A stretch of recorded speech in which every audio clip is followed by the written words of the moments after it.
عين الاتحاد الإسباني لكرة القدم الخامس لويس دي لافوينتي مدربا لمنتخبه الأول بعد دقائق من إقالة لويس إنريكي الذي أخفق في قيادة لاروخا إلى ربع نهائي مونديال قطر 2022 في كرة القدم.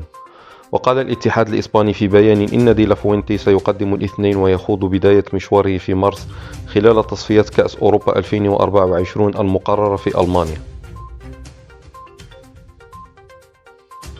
وعمل دي لافوينتي 61 عاما منذ 2013 مع منتخبات الفئات العمرية لإسبانيا، وحمل ألوان أتلتيك بيلباو وإشبيليا وألافيس في الثمانينات والتسعينات كظهير أيسر. وفي وقت سابق أعلن الاتحاد الإسباني لكرة القدم عن رحيل لويس إنريكي عن تدريب منتخب إسبانيا، ويأتي رحيل إنريكي بعد خروج المنتخب الإسباني من دور 16 في نهائيات كأس العالم المقامة حاليا في قطر عقب خسارته المفاجئة أمام منتخب المغرب أول أمس الثلاثاء. وخسر منتخب إسبانيا أمام نظيره المغربي بركلات الترجيح التي احتكم إليها المنتخبان عقب انتهاء الوقتين الأصلي والإضافي بالتعادل السلبي. كان من المقرر أن ينتهي عقد لويس إنريكي مدرب برشلونة السابق بنهاية البطولة في قطر ليتأكد رحيله عن منتخب إسبانيا رسميا اليوم.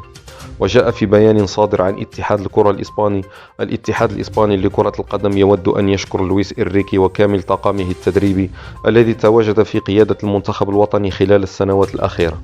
أضاف البيان: نقلت الإدارة الرياضية للاتحاد الإسباني لكرة القدم تقريرا إلى الرئيس تقرر فيه بدء مشروع جديد لفريق كرة القدم الإسباني.